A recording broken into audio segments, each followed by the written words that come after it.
I liked to describe us as a dysfunctional church. We knew that we needed to have changes made here at St. John's. We were a very large church, probably the largest church here in Boyertown.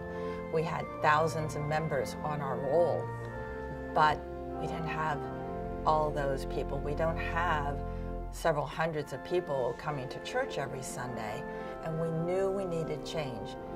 And we needed a pastor who was going to be able to help us with that change. How's my hair?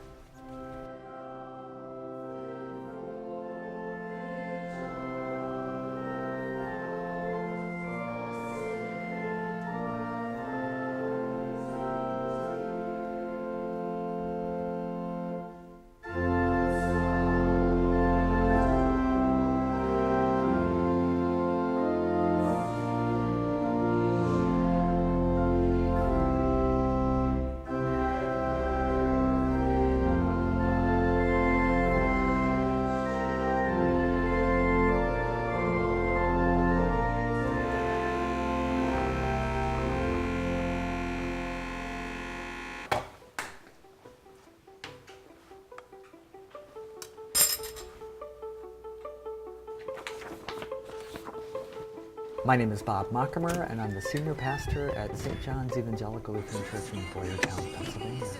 As a pastor, you don't just switch jobs. I guess some people do. I don't.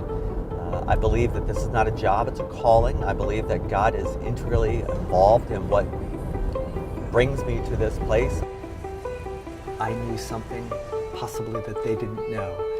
I knew that they were already in the emergency department. They were already in a coma. They were already hurting and wounded, but they were unaware of just how far gone they were. The decision to be a pastor came kind of late for me. I was in college. I was in my senior year, about ready to be graduated. My intention was to, my desire was to go to law school, and I kind of had my life all planned out. I wanted to be a lawyer for a few years and run for position of a judge and work with domestic relations. And in the midst of all that, one of my faculty members at Grove City College asked me to be the youth director and the short-term pastor for that congregation while they were in an interim experience. Said, why don't you think about going to seminary?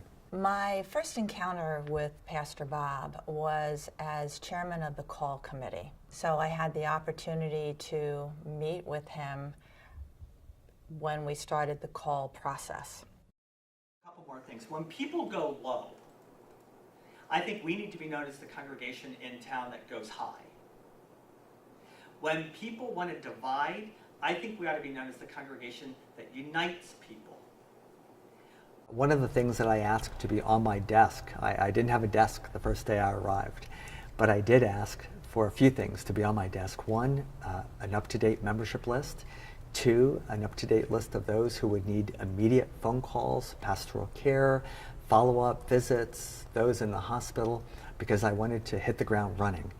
I found a directory, and in 3 of the first 5 phone calls, the numbers that I called didn't connect with the individual in the directory. 3 of the 5 names and phone numbers were not correct. So I knew that we had to go back to the beginning and put together a membership roster. And I knew by the end of the day that 2/3 to 3/4 of my new staff that I inherited were never going to be helpful as we try to move the congregation forward. They were a part of the problem that kept the congregation in a position not only of regression, but significant decline. I sent an email out this morning at 6:56 and not receiving any responses throughout the day, and then just finding out that it actually seemed to have made it through our internal system, but it never made it beyond, and it didn't make it to our members for an emergency meeting for tomorrow night.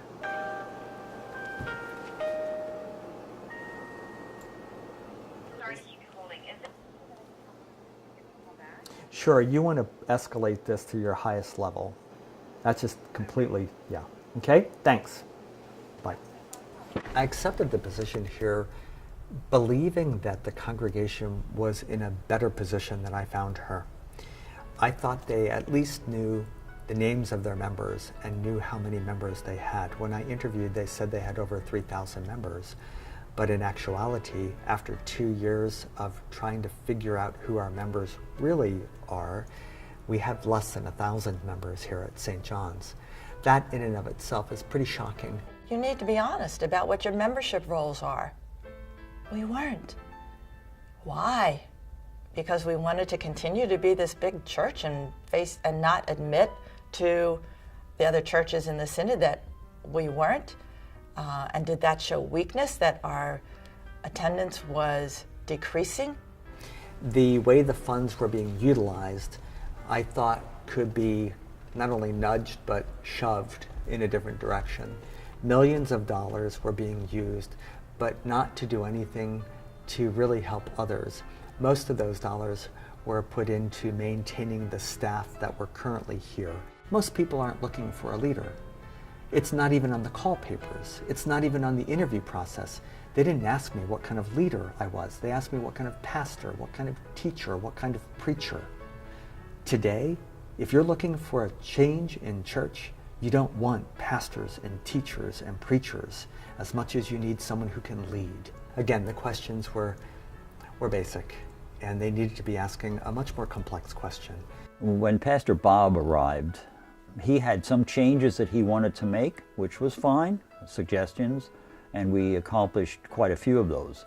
Probably the major discussion with Pastor Bob when he arrived was his concept of a financial secretary versus a treasurer. And the big discussion with Pastor Bob is that we have the roles flipped.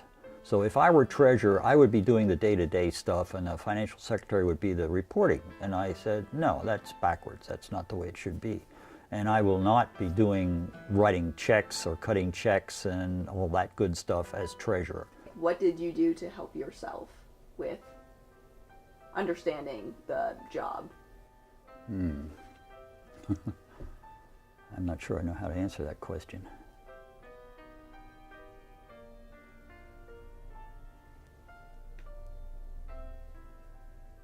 I think folks resented that I was holding them accountable. I think they were bitter that they were not the congregation that they thought they were. I think they really didn't like that I kept telling them, I just need you to tell me the truth. And I think they honestly were trying to tell me the truth, but they didn't want to be ashamed and embarrassed. I'm talking about individuals with law degrees and PhDs and people that are in key positions of industry. Their leadership here in this congregation failed miserably, detrimentally. It's kind of the story of the frog and the kettle, the story of how if you have a pot of boiling water and it's at a rapid boil and a frog is placed in it, it immediately recognizes its environment is hostile and it jumps out. But if you put a frog in a pot of water and slowly turn up the heat, it doesn't recognize its environment is becoming hostile, and it slowly cooks to death.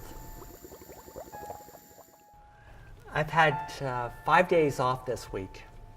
I'm finally trying to take some vacation after 4 years. I've had a few blips in the radar in 4 years. I generally don't take days off. That's my fault. I can take days off. I choose not to. I can take vacation. I'm certainly offered enough. But I've found that taking time away from the position, it actually makes it more difficult.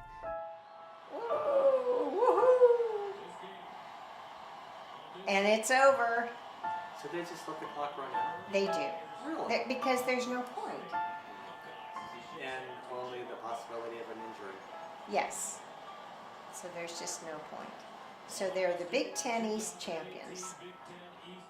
Well, it's disappointing to be a marriage and family therapist and to know that my own marriage has suffered because of my Right here. strong commitment to doing my job. I know that my family has suffered. I've missed opportunities to see my grandchildren. I haven't spent enough time with them. But I received a letter from a wonderful, wonderful woman I know. I've gotten to know her. But she wrote a letter and she said, Pastor Bob, we will love your grandchildren, I'm sure, but please don't bring them around yet. We don't want to cause any trouble. I don't think I've ever experienced racism firsthand like that, and I wasn't quite sure what to do, and I'm not in the practice of holding things at all from my wife, and I chose, it was a day or two before I decided to share with her what I'd heard. I didn't know if it would have been a smarter, more wise thing to not share that with her. Can you imagine in the year 2015 telling your pastor, don't bring the most beautiful grandchildren in the world around? Don't share your family with us? Don't do that? I know that I love my congregation. I don't know if my congregation has love for me, that they would want me to, I guess, do the things that would ultimately bring happiness to me and probably bring joy to them. I don't know.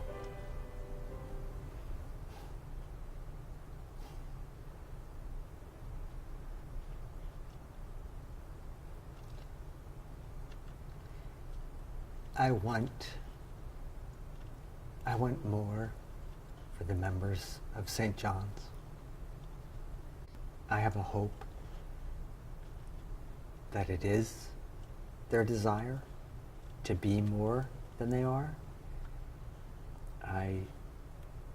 I'm very grateful for the way God has blessed my life in these 30 years in ministry. But I don't know if I've been feeling as blessed in these 3.5, 4 years.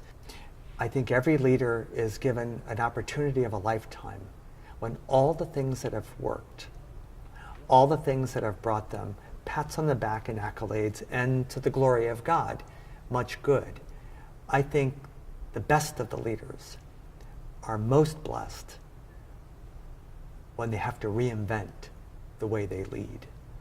If we had called somebody else, we probably would have continued to just be like we had always been, and it would have been this slow deterioration that would have led to the death of St. John's. We worked out things very well, and I consider Pastor Bob a friend, and he's, as I say, I think he's mellowed, and I think that for the better. I think he's a more gentle person now than he was when he first started here. Our congregation has been in denial, sleepy, but I think that I think we have hope here at St. John's now. I think that the finances now being diverted and used more to help others. I think the staff are focused on doing what matters for God, to take care of and love our neighbors as ourselves.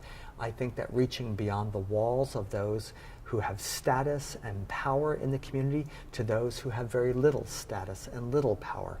I think those are the things that give me hope here at St. John's. We probably took him to lower depths than he has ever been in his life. And it is past the time where we need to be building him back up so that he can really be the preacher, the teacher, the friend, the leader that we need here at St. John's.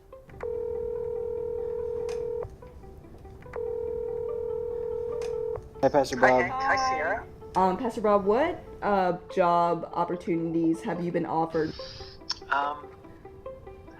Well, the one that actually has my interest piqued the most is in academia, and it's an administrative position in a college, a specialty college.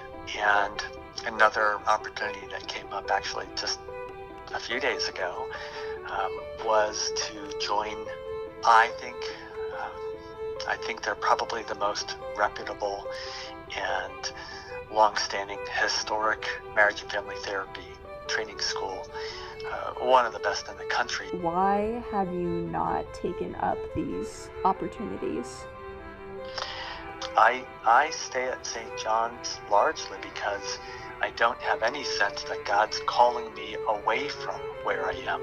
I don't think that God calls us necessarily to places where we are going to experience happiness or just total job satisfaction, if you will. I think God calls us to places where if we are willing to be obedient, God will do things through us, and not always things that make us feel or result in us feeling good or happy or even joy-filled. I've yet to receive the most important answer of all, and that is, do you want to shift your way of doing and being? If they say yes, we want to shift it in a different direction, I'll be thrilled and I'll stick around for as many years as I can.